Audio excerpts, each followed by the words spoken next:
How's it going, lads? Marshall here, and welcome back to the channel. Welcome back to another review on the channel. As you guys know, today is Friday. They released another Scream team, which I've got to say, doesn't look that impressive, but I thought this card looks very impressed in terms of stats. He impressed me anyways. But will he impress me in game? That's what you got to see today. So lads, if you do enjoy the review, you know what to do. Julian Draxler is the reviewee today. So smash a like on the review. And let's aim for like 1,000 likes. That would be sensational. Once again, thanks for all the support recently. It has been incredible. If we can keep that hype going, that would be sensational. And if you are brand new to the channel, drop a subscription. It takes 2 seconds of your time. And click the notification bell as well. Now as for today, you guys know we got the Scream team. Got a couple of them in the squad actually. You got Tony Cruz and we got Trippier. I've got to say Trippier probably won't do a review on the right back, but he is very, very fast. He lacks a lot of strength, but he is super speedy. And in Tony Cruz, I might just review him for you guys. And if there's anyone else that you do want to see reviewed, simply drop it in the comment section below. It could be literally anybody on the game, but mainly from Scream Team 2 is what I'm looking for right now. So this card is an SBC, Julian Draxler. And I've got to say, straight from the outlook, he is very, very expensive. Will he be worth that? Highly doubt it, but let's get into the review. So here we go, and when I do say very, very expensive, I bloody mean very, very expensive. At this outset, when he first came out, he was 250k on both consoles. Now he's went down slightly. 230k on the PlayStation, still over expensive and overpriced in my opinion, and 200k on the PlayStation, again, still super overpriced. What he comes with is medium to medium work rates. His movement, obviously from the offset, isn't going to be that great, and in game, I experienced it not being that great. 6'2" in terms of height, he's great in the air, and I'll evidence that in clip numero uno. Right foot primarily, but he does have a 5-star weak foot, that needs to be said, because it's literally his main thing.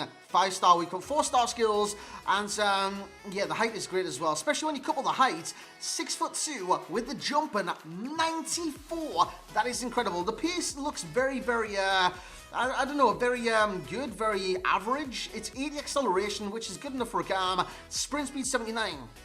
I think that's good for a cam as well. I really, really do. But in terms of the breakneck speed to run beyond the striker, it wasn't there with Julian Draxler. He didn't really have that amount of speed to carry on the run beyond like an Mbappe. I used Mbappe in the team, so 4-2-3-1. Mbappe was a striker. He didn't have the pace to break beyond him, break past him, and break beyond that defensive line. He's got the acceleration. He doesn't have the sprint speed. When it comes to shooting, he's definitely got that. Now, he's got 77 finish, and I put a sniper on him to boost that, and the agility and balance, and it seemed to work for the finishing, but not quite the agility and balance. He's got 81 attack position, 77 finishing, 88 shot power, 83 long shots, and 82 volleys, 66 penalties. No bueno. In terms, well, it doesn't really matter with penalties, does it? You just aim it one way. If the keeper dives that way, the keeper saves it. Apart from the odd occasion, unless like you time it or something like that. In terms of his heights and why it's such a key kind of thing to him, just things like this. Headers on this game are extremely hard to do, but if you've got someone that's going to outjump your opponents and outjump like the keeper in terms of height and stuff like that, you've got an added bonus into that physical presence, especially inside the area for a free header. Headers aren't that effective on this game, but if you see like a header like that, back post, someone free, if they get the head to it should go in the back of the net. It should go in the... If the meta changes on this game, Julian Draxler should be really good for that. He couldn't really miss that. It was literally underneath the crossbar. In terms of the passing, I like the passing. I really like the passing. The passing was brilliant. He's got 84 vision, 83 cross, and 86 short pass, and 70 long pass. Only 79 curve though, but his passing was very, very good. In terms of assist, I believe... Let's have a look here. He got 0 assist. He really didn't get any. So, I thought he got 1, but he actually got 0. Nice little finish there from a nice chop from Julian Draxler. Bloody hell, Leicester City 4-0 up in 39 minutes. What am I seeing on my screen? Not what you're seeing on the screen. You're seeing Julian Draxler celebrate his goal, but Josep Perez just made it 2 goals for him and 4-0 to Leicester away at Southampton. So I'm giving you live score updates. Well, when you watch this, it won't be live. But I'm going off on tangent, boys. When it comes to the dribbling, it's one of his better aspects to his game. But I've got to say, it is so damn clunky. It is just unbelievable. On this game, you've got a meta of high agility, high balance, high acceleration players. Draxler, 80 acceleration, 81 agility, 76 balance. Albeit, with a sniper goes to 91 agility. Did I feel that boost? No, I didn't. He felt very, very clunky in game, and although he's like 6'2" tall, which is very, very tall, he felt that tall. And what I mean by feeling that tall is, like, you ever used Peter Crouch on previous FIFAs? I know he's 6'7", or something stupid like that. He felt really, really tall, but, like, he didn't know what to do when the ball was at his feet in terms of quick moving, quick like to the side or anything like that. You've got to react and stuff like that, which is the way it should be. But is when you react and you react to the player, it's not as responsive as it should be. He's got 82 reactions, 90 ball control. His first touch is utter class in this game, as you see again, evidence there in the background. 89 dribbling, it goes to 99 with sniper. Did I feel 99 dribbling? No, I did not. He's got 84 composure as well. When it comes to defending, and the useful thing about Julian Draxler in this game, you could play him actually as a CDM or a centre midfielder. He'd work in both those positions. I played him as a cam because I thought I'd get the best out of him in that position, and I was kind of wrong in some aspects. He's got 85 interceptions, 83 head accuracy, 82 stand tackle, and although he's got 50 defensive awareness, he's got some really good attributes, especially if you like slap an anchor on him, a shadow on him, or something like that. He'd go to a good CDM on this game. Physicality, 94 jump and 85 stamina, 82 strength and 60 aggression. So when it comes to the pros, the heading is going to be one because he wins headers. You play this guy strike, he's very versatile as well. You can play him striker, cam, centre mids, CDM, and he'd flourish in each one of those positions to the best of my knowledge anyways. But yeah, heading, he's good in the air, and he will win those goal kicks, the crosses, like you've seen in the first clip. And he's got good heading accuracy, man, 83. But again, on this game, headers just aren't that meta. In terms of ball control, sensational. His first touch is utterly sublime, and the passing, he's a passer of the ball, he's a creator. Although he didn't get any assist, I was playing some tough games. These were in division rivals today, and I was playing some very tough games. As Theo Walker loses the ball, will win the ball back, and this was his first goal, I do believe, on his debut, literally 2 minutes into the game. As Theo Walker gets the ball, plays it inside to Toni Kroos. I've got to say, Toni Kroos' passing is amongst the best on the game, and it's tapped in there by Julian Draxler. So when it comes to the rest of his pros, the shot power is definitely one. It's incredible. It's 88, and he can absolutely lever a football in this game. In terms of stamina, stamina's not really needed with medium work rates, but you're going to drag him all about the pitch and be very manual with the cards. He's got 85 stamina, it doesn't really matter, and he can go all game long. 5-star weak foot, 4-star skills would come into there as well, but 5-star weak foot mainly because he's just as good on his right as he is with his left, and his left as he is with his right, and his primary foot, as you can see by the bottom, is the right. In terms of cons, it will be his clunky dribble, because he is very clunky on this game, despite the sniper, the boost and stuff like that. He's very, very clunky, and it just goes against the card ultimately, lads. It really does, because it just doesn't fit the meta on this game. So the clunky dribble has to go against the card, and the movement as well. Medium to medium work rates. He was literally offering no oomph. What the hell do I mean by oomph? Oomph in his gameplay, like a directness to, I don't know, see if you see a gap in the defense and he sees the movement, like the vision in his head, he's not doing that. He's labouring behind. He's not busting the guts to get forwards.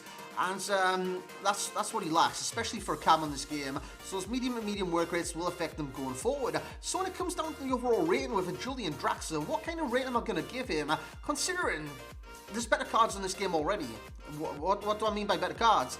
Kai Havertz. I believe Kai Havertz is a better centre midfielder and a cam than this Julian Draxler. So for 230k and 200k on the PlayStation, that's a no bloody bueno, lad. So in terms of the overall rating for Julian Draxler and his 86 rated Scream Ikson, he will get the rating of an 8.3, which is an okay rating, but he's not a great card. He's by no stretch of the imagination a fantastic card in this game.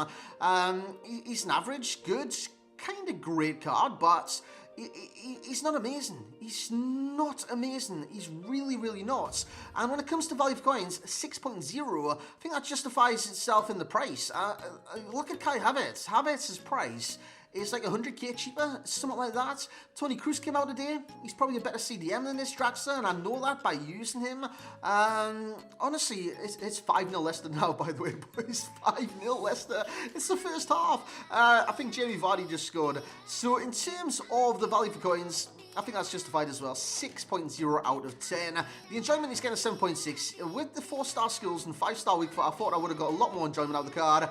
It's just the clunkiness of the card, which just drove me away from the enjoyments with Julian Draxler. I do like his dynamic image though. In terms of FUT champ status, I'd start him because I don't think he'd make an impact on off the bench. Even though he could make some impacts, like I said, he lacks the directness to give that full impact, especially in the attack. Out of 5 games played, he scored 6 times and assisted a 0. 7.9 in game number 1, scoring 1 time. 7.4, 8.5, he scored a hat-trick in game number 4, getting a 10 out of 10, and a 7.6 in the ultimate, well, yeah, the ultimate game, the final game. In terms of his links, Germany links. You can link to icons, you can link to Tony Kroos, you can link to Tony Kroos like I did in the team at the start, and the PSG links, which is the main reason a lot of people are going to do this card. Mbappe, Neymar, he could be the link between them, so he is the main reason why a lot of people are doing this SBC. Is one of the reasons I did it as well. Not only for me to link Mbappe and whatnot, which I probably won't do after using this cards. The other reason was to let you guys know my thoughts on the cards, and I wouldn't have done it if basically, if I wasn't a YouTuber, I wasn't a content creator, and I didn't want to help you guys out, I wouldn't have done this card. It's far, far too overpriced. In terms of similar players, it'd be Kevin De Bruyne, but at the same time, Kevin De Bruyne's a better player. In terms of key pro, will be the 5-star week. For the key con will be the clunkiness of the cards. Best comes down with Sniper, 89 centre forward, a left forward, a right forward, left wing, a right wing, 88 rated Cam, and an 88 rated striker. In terms of the best in that league, I'm going to put him provisionally ahead of Dimitri Payet. This isn't after me using Payet because I haven't used him yet, so Payet could still jump ahead of Draxler. But if you want a player out of position, Mbappe would be ahead of him, Neymar would be ahead of him, examples right there. And it seems the Germans in that position, which are normal cards, Havertz is better than Scream Draxler. In my opinion, he's getting a 7 out of 10 for passing, physical, dribbling, and an 8 out of 10 for shooting. His shot power is very, very good. And lads, that's going to be it for today's review. Like I said, in the comment section below, just drop a comment, any comments. It could be hello, it could be hi, it could be bonjour, it could be ça va. I don't know why I'm going into different languages, mainly French, but it could be anything, lads. I'll try and answer as many as I can today. Obviously, I'll get off after this review is done, like get off to sleep and stuff like that. So, yeah, drop a comment. I'll reply when I can. It could be anything. It could be what you want to see from Scream, or what you've expected from Scream so far, and just things like that. Draxler, are you going to do him? Let me know in the comment section below. But, lads, if you have enjoyed, smash a like on this review. Subscribe, that was hard for me to say, subscribe if you're brand new to the channel, and click the notification bell as well. And as always, lads, I will catch you all next time.